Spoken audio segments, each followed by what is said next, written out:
Hi guys, my name's Laura and I'm the Specky Seamstress. Welcome back to my channel. Welcome back to my red glasses, which I have missed, and I'm pleased to be wearing them again. And yeah, welcome back. I have said that enough now. Today we're going to talk about the Chilo top and dress pattern by Closet Case Patterns. But first, I just have a couple of things to talk to you about. The first is the reason that the title of this video has ad in it is because I was gifted one of the fabrics for one of these tops by Loubodu Fabrics in exchange for a blog post which went live today, or is going live today. If you're watching this right as it's released, it might be that the blog post is coming a couple of hours later, but I will link the details below so that you can go and check that out, and I'll tell you which one it is as we go through. Also, a reminder that I am raising money for my girl guiding trip to Albania and Georgia in I was going to say in the new year, but it is the new year this year, and I am running a calendar lottery. So the idea is you pick a date that's special to you. It could be a birthday, it could be an anniversary, it could just be a day that has some meaning to you, and that becomes your raffle ticket. And the tickets are £2 each. You can buy as many as you'd like, and then I'll draw the raffle at some point. I have not picked an exact date yet. I would like to do it at the end of January, but it kind of depends how many tickets I've sold. The prize so far is valued at over £100. It includes a £50 gift voucher for Loubodu Fabrics. It includes a pattern of your choice from So Altered Style, and 3 months subscription for the Inner Haystack digital subscription pack. So, and it's growing all the time. So if you'd like to take part in that, you can drop me an email on thespeckyseamstress@gmail.com or drop me a DM on Instagram with your dates, and I'll let you know if they're available, and then I'll let you know how to pay. But now let's crack on with the Chilo top and dress pattern. Now, if you guys watched my sewing day vlog from December, you'll know that I was toiling the Chilo top, and you guys also know that I've been on the hunt for a woven set-in sleeve top pattern that fits me for quite a while. Now, I am going to be looking more into fit and why so many woven top patterns and shirt patterns and jacket patterns don't fit me very well in the arms and armscye, using the fit book that Jay from the Camden Stitch bought me for Christmas this year. But I do still would, you know, it would still be good to have a top pattern that just sort of fits with reasonably minor alterations. So I was still on the hunt, and the Chilo sort of appealed to me because it was quite loose fitting and it had a couple of variations to it. So the version that I was toiling was the big sleeved version, as we also all know I love a big sleeve, but actually all of the 8 versions I have to show you are not that version. They are the basic, plain, short sleeved. Yes, most of them have not got the sleeves finished yet because I can't decide whether to cuff them or hem them, but they are done other than that, and they are being worn, so we'll just roll with it. And that, yeah, this is the version I've been making, which surprises me because I thought I would make more of the big sleeve version. Now, the toile that I made was a size 18. I fit exactly into the size measurements of the 18 for the D cup. Now, this pattern comes with an AB cup pattern piece for the front, and then a C cup and a D cup pattern piece, which is great and also appealed to me as a larger busted lady. And I made the 18 and it was absolutely gigantic. Now, I know the Chilo is supposed to be reasonably loose fitting, but I do sometimes wonder if the ease in a pattern gets bigger the bigger the size is. It was something ridiculous like 9 inches ease around the bust. Now, I take some of the blame for this because I didn't look at the finished garment measurements, which is totally a newbie mistake, and like I really should have, yeah, I should have looked, but I didn't, and I made the 18, and then with a bit of help from Laura from Sewn and Shown and Yvonne from Getting a Stitch, I decided that I would actually just size down to the 14, and so I did that, and I tried it on. I just made it up in a duvet cover as a toile. I actually made one of the big giant sleeves and one of the normal sleeves. I think I've got a picture of the bizarre sleeveness going on, and if I have, I'll pop it in, and just to kind of see what the fit was like. And the sleeve for this normal sleeve actually fit me really well, kind of straight out of the packet at size 14, which surprised me because I do normally have to make narrow shoulder adjustments to pretty much everything. But for the baggier, not the baggier sleeve, the poofier sleeve, I felt like I would need the narrow shoulder adjustment because you could tell that the sleeve gathers were pushing out, which didn't look right. So that was kind of the opinion. And then I was so happy that there was a woven sleeve, like a basic woven top with normal sleeves that I could try, that I just made lots of them. And I haven't gone back to the big gathered sleeve yet. This is quite a versatile pattern because it's just a really basic one.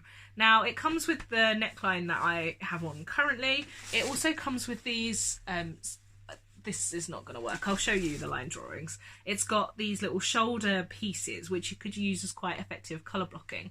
Now I'm unsure whether you could just omit those and kind of hack them back onto the back pattern piece because they don't seem to add any shaping, but I've left them in mine so far and they've all kind of turned out okay. You can make it in quite a wide range of fabrics. Now, as soon as I made the toile, the first one that I made was actually in a corduroy, and this is the one that the fabric was gifted to me from Loubodu Fabrics for a blog post, and it's this beautiful petrol. Now it's a little bit creased because my cat has been sitting on it and I had to go and rescue it from her because she's been using it as a bed because it's very soft.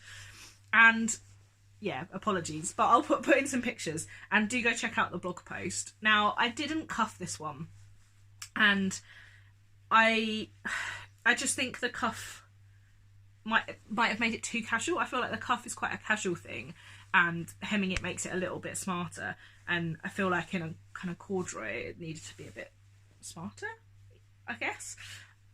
I don't know if I'm making any sense here, but this colour is absolutely beautiful and the fabric's really soft. This is actually a stretch needle cord. Now the pattern doesn't need any stretch, but it just makes it super comfy, and it's loose fitting anyway, so it's not like you're really utilising the stretch that's in it. Now the pattern you can probably see best on this version. Where am I?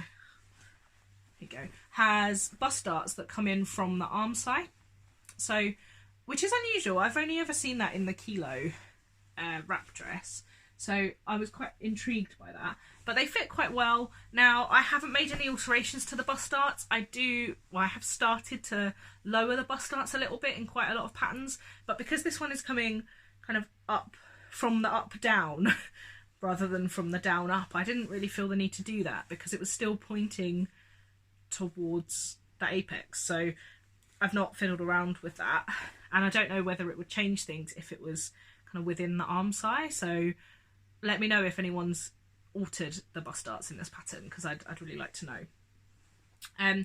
This looks just great layered up, and it's going to be such a useful autumn, winter, spring wear.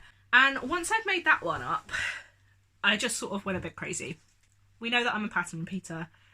There's always going to be lots. Now I did a bit of a batch production on this. I cut out all of the other ones in one go and then started making them straight away because I just knew I wanted them in my wardrobe, and I picked out some fabrics that I'd been really wanting to sew but hadn't got around to, and then had sort of, you have fabrics in your stash that are sort of in that, oh, but they're special and I don't want to ruin it, and it has to be the right pattern, the right make, and several of these are those types of fabrics. So I was really pleased to kind of say, actually, these are beautiful fabrics. I will make them in a pattern that lets them show how beautiful they are. It doesn't need to be complex and, fussy. I just need to make a really nice simple garment with them, and they'll get lots of wear, and that makes me really happy and is something that I really want to do more of this year.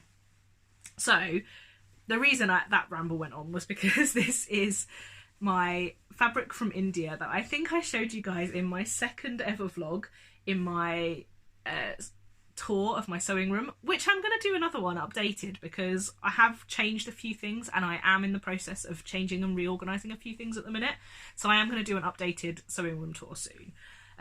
But I showed you this as a fabric that I really loved and I didn't know what to do with. I had 2 meters of it, but it was only 90 centimeters wide. I talked about it again during Vlogmas, and I was just so pleased to get this one made up. Now, this one I made use of the border that was in the fabric, and the Chilo top pattern, the sleeve is actually quite curved at the hem, because I think the idea is then you add the cuff and you can see that it sort of makes it stick out a little bit and kind of have a bit more structure if it's not got the cuff. But I just decided for this one that I would straighten that out and I would use the border print, and I actually think that this is my favourite sleeve. So I think which is such a weird sentence, so I think for any more that I make, I might just straighten off the sleeve hem if I'm not going to add the cuff, and have it like this, which will just be really lovely. Now, one thing I will mention is that the Chilo is designed to be finished with facings, but I just don't like facings. I really don't. It's not that I can't sew them, I just don't like them.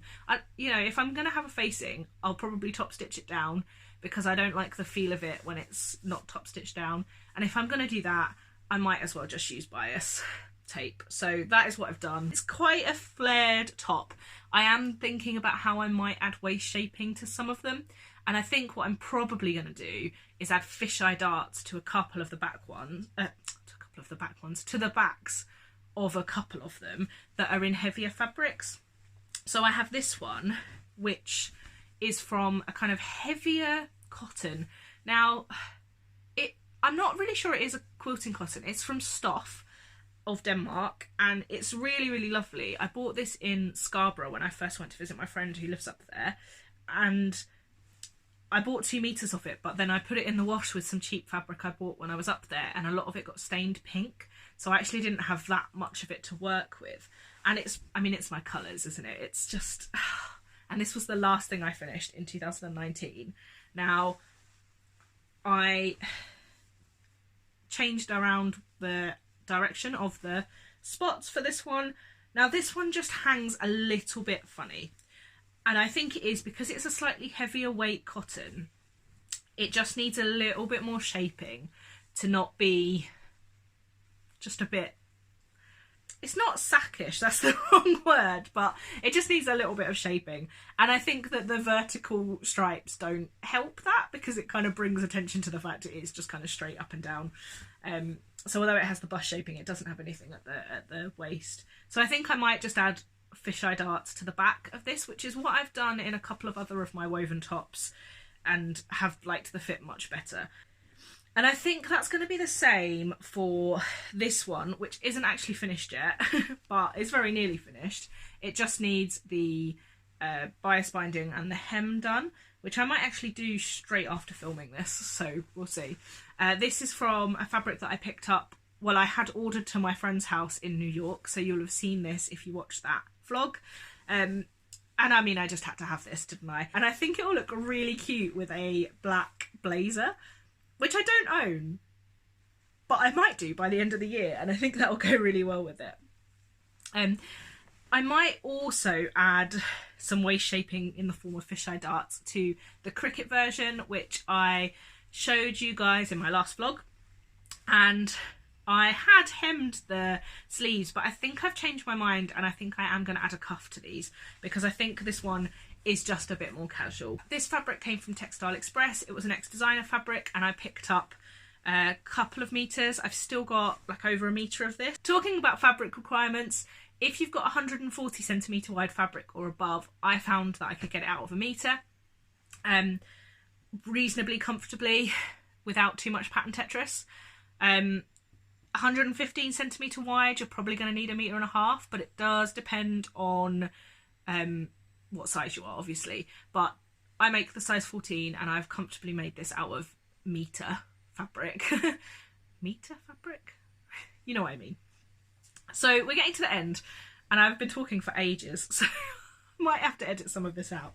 Now, this is a special fabric that I have had in my heart for quite a while, and I felt that way about the cricket fabric because I bought that from Textile Express last December in their sale, and then I just didn't know what to make with it, and I really wanted it to be something I would wear a lot because cricket is a really big hobby of mine, and I really love being able to combine sewing with other hobbies, and it's why I'd still really like to make a gaming outfit that isn't like really gaming and really novelty, and I just love that fabric so much, so I was so pleased to have made that one.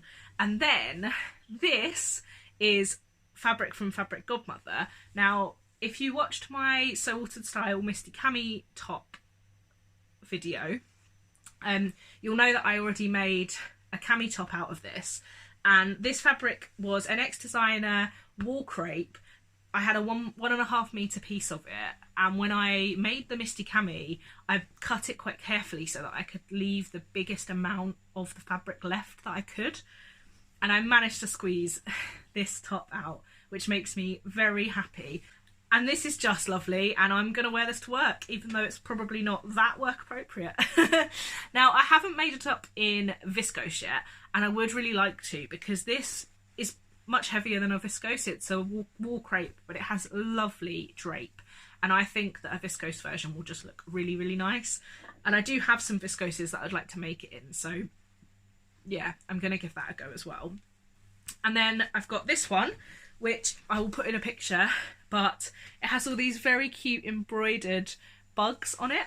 And this is it's a very soft but not insubstantial cotton, which I picked up at the Sewisfaction Swish event back in April, which was where people took fabrics and patterns and craft stuff that they didn't want anymore and put it in the pile to swap. And I was so happy to pick up this because it is lovely. I don't wear a lot of white and cream, so I was a little bit nervous about it, and I thought about dyeing it, but I'm really pleased I haven't actually, because this is just a really lovely, quite basic, quite classic make, but it has embroidered bugs on it. And then I have one more, which is the Nerida Hansen Textiles make, which is an Australian company, and I bought this fabric about 6 months ago. I actually had friends like deliver it for me when they were visiting friends in Australia so that I could get it shipped there. And it's a really lovely cotton. Again, it's quite boxy, and I wonder if that one could benefit from some fisheye darts, but it will depend on where the pattern placement is. I actually don't mind it as much in that one as the teal one. I think the teal one just is slightly stiffer, and it might just be that it will get a lot better after a couple of washes, so I'll probably try that first. I just wanted to talk about why I think the pattern works for me when I've had so many problems, I can't talk today, so many problems with arm size and sleeve heads and things. And I just think it's because the sleeve is really loose. The arm size is very low. I'm going to do the thing that I hate. I'm going to stand up and try and show you because I don't really know how else to show you. But you can see that the sleeve is really low. Like there's plenty of, my armpit is there, and this comes all the way down to here. And I think, it's just a lovely shot of my armpit there. And I think that means that you just have a lot more movement and freedom in it. Now, it does mean it's not going to be the woven top to answer all woven top problems. I think, for example, it's not going to be great for underneath cardigans because the arm size is lower, the cardigan's not going to sit quite right. I mean, fine under slouchy ones, but not kind of a fitted cardigan. And although I've said I think that one will work really well with a blazer, I might have the same problems. So it's not the woven top of, you know, the holy grail of woven tops, but I'm pretty happy to have another woven top to add to my collection because I've now got the Riley and the Chilo, and then we shall see what comes in 2020 from the woven top gods. Thanks so much for watching, guys. I'm really sorry that's been quite rambly and long. Don't forget to drop questions for me for a Q&A video down below or on Instagram or via email, and I will speak to you soon. Bye!